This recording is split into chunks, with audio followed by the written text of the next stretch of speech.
Morning. Happy Halloween. Filming this one out front today where the sun is.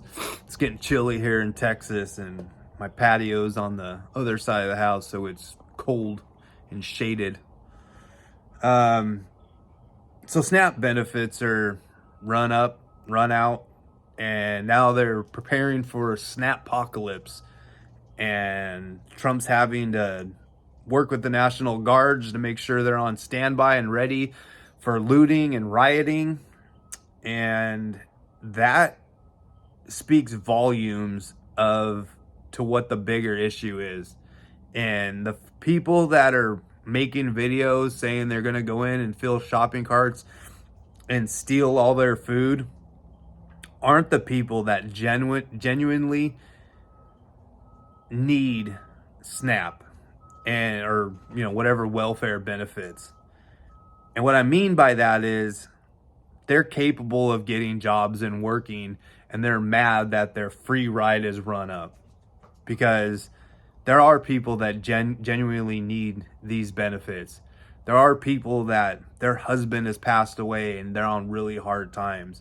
There are people that have, somebody in their family's gotten sick. The wife or husband has gotten sick and now isn't able to work. In fact, I have a good friend of mine whose wife at 32 years old has had a stroke and is no longer capable of working. She's now on, disability, which is another, government program. And that's another nightmare and really difficult to get. And I'm assuming they're using some sort of food stamps or something to supplement the loss of her income. He's a mechanic. He doesn't make crazy money. He's not making six figures turning wrenches. They live a pretty modest lifestyle. They're not living in some big 3,000 square foot house on 10 acres. They're living in their means, and they need these benefits. So it's hard to be so black and white with a lot of this, and so cold to this, because I do know people that genuinely need it. But all these other idiots are screwing it up for people like my friend. These people that think it's a big joke and just keep having kids, and father's not in the house or not working. They have no interest in getting a job, probably have never had a job, and they're just milking the system or ruining it for friends, or for like my friend. They're ruining it for those kinds of people. And it's hard to feel bad for most of them, because most of them don't deserve it or don't need it. They can go and get a job. They can, try to better their lives, and they're not. One of the things that drives me crazy is the foods you're allowed to buy when you're on SNAP. They can go in and fill up a shopping cart full of all kinds of processed foods and sugary drinks, and it's these are foods that we shouldn't be eating to begin with. And it's no secret that most people that are in poverty are also don't have the healthiest lifestyles. Some of them are using drugs, some of them are drinking too much, or they're just fat and lazy. To be blunt, they're just fat and lazy, and they sit around and they have, they don't exercise, they don't eat right. And that's now going to be a drain on our medical system. And if you're on food stamps, chances are you're on some sort of, government subsidized medical system, which is another drain on the taxpayer. And it's, that needs to be changed. Now, I don't know exactly how to do it, if they can regulate, what the food, they can regulate. You can't buy, alcohol and cigarettes with food stamps, which honestly, a lot of these foods these people are eating are just as bad as alcohol and cigarettes. But they're allowed to buy Ho-Hos and Twinkies and, Coca-Cola and all that other garbage. So why not regulate what they're allowed to eat? Why not work with grocery stores and say, we need you guys to put together, food lots for people that are on SNAP. So when you come in, you get a few pounds of ground beef, a few pounds of chicken, some vegetables, some fruits, some, coconut waters, stuff that's good for you. You're not allowed to buy, vegetable oils, stuff like that. I think that needs to be regulated. Because another issue is, these foods also make you depressed. You're sitting around, miserable. You don't have a job. You have no purpose in life. You're sitting around eating junk food all day. You're never going to get the drive to get up and get off the couch and try to better your life. You're just going to sit there and get more depressed and more, unhealthy, and just become a bigger drain on the system. So that's one aspect of it. Now, the other aspect of it is, when I was using, I dealt with a lot of homeless people, and they all had some sort of SNAP benefits, and none of them used it for food. Acquiring food for homeless people isn't that hard, and none of them were using it for food. They would all sell it, say you got a $250, card, whatever it is with SNAP on it. They would sell it for $150. And people like, average people, middle class person that, has the opportunity to buy that card from someone. It's like, hey, I got $100 off my grocery bill. So that's another aspect of it. You can't turn, EBT card into drugs, but if you sell it, you can turn it into cash, which can buy you drugs. So that's another big issue. And which brings me to my next point. There should be drug testing. There should 100% be some sort of drug testing in order for you to get your card. And I don't mean a one-time drug test.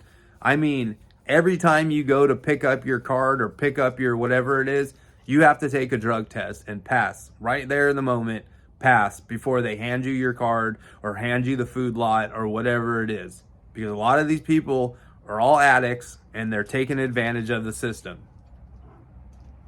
I started off with, I do know people that are on these, so I do understand there's a lot of people that need them, and it's tough. It's a touchy topic, but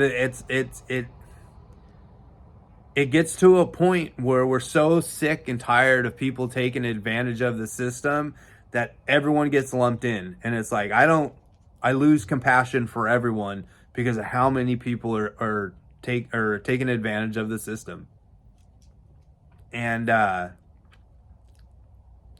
not only I think you should be taking drug tests, you should be also demonstrating that you're looking for a job. Now, I get it. There are some people that are absolutely 100% disabled and can't do that. But there's plenty of things the government needs done. They have no problem putting, prisoners, people that are incarcerated, to work. So why can't we put people that are also leaning on the system for their way of life, for their food every month, put them to work in some sort of way, whether it be picking up trash on the side of the highway, working at a state park, working at even if the most disabled person can sit at a booth, at a state park where they charge for parking, sit there and hand people, their receipts for parking for the day. Or, like I said, picking up trash around the state park. There's plenty of things that we can do to make these people who are taking advantage of the system get off the system. When I was a kid, it was shameful. People were ashamed that they had to lean on the system like that and use, food stamps. People were embarrassed about it. And this culture has gotten so shameless, it's unreal. From everything, from fat positivity to not being embarrassed, to bragging, to making videos bragging about the amount of money or the, filling up shopping carts and going through the line and swiping your EBT card like it's some flex while you got $100, set of nails on and your hair done and your kids wearing Jordans, and people like me, I struggle. There's been times where my wife and I had thought maybe we should look into some sort of, food stamps or some sort of benefits because times were tough, but we don't qualify. There was no way. Sorry, construction truck. We wouldn't qualify because we make too much money. And even with making too much money, we're struggling. I think we need to force people to live within their means. Your kid doesn't need $100 pair of Jordans, and you don't need $100, or whatever, however much Jordans cost, but a brand new pair of Jordans, and you don't need $100 set of nails on when you can't put food on the table for your kids. People are unwilling to make these sacrifices, and like I said, we've made shame shameless. People need to want to do better, and they can't just keep leaning on the government and other people for their way of life. So I empathize with the people, or sympathize. I sympathize with the people who need these benefits, like my buddy and his situation. But it's hard to sympathize with the rest of them because they're taking advantage of it. And people like me who've, always had a job and have always paid taxes, struggling to make ends meet and struggling, with $500 grocery bills, it's hard for me to feel any kind of sympathy for these people that have no interest in trying to do better. For real.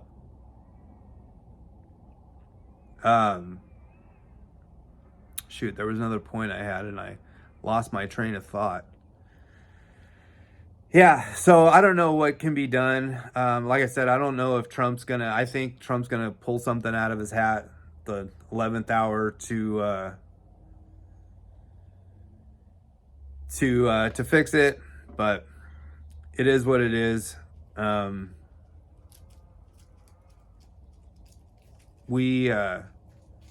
what I wanted to bring up, is community. This is why community becomes so important. I understand a lot of people don't have family. There are some people that have no family to lean on. But this is where, when times are tough, you should be able to lean on your family and on your community.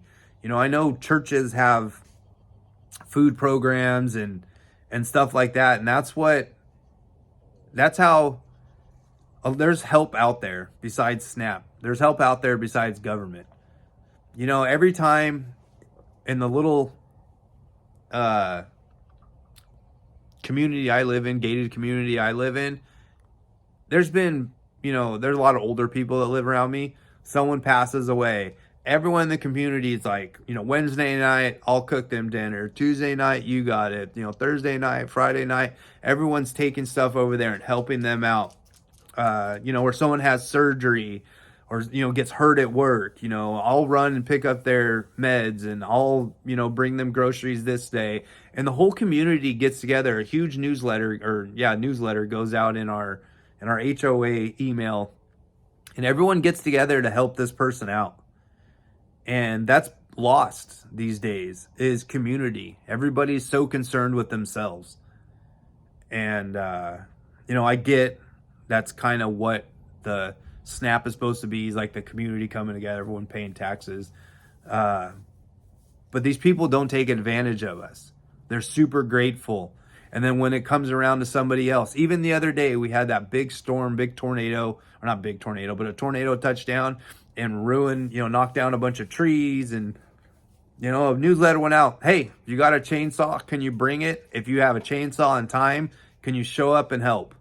And the community got together and cleaned up people's yards where trees had fallen over and stuff like that. Like I said, we got a lot of old elderly people in my neighborhood. I think it was kind of leaning towards becoming a retirement neighborhood until a bunch of us youngsters moved in. But that's how it should be. The youngsters, younger generation, should be helping out and taking care of the elderly generation or the disabled or the needy. So hopefully what I had to say didn't offend too many of you, but it's the truth. And I think the government definitely needs to regulate who and how you become eligible for government assistance and SNAP benefits. Yep. Until next time.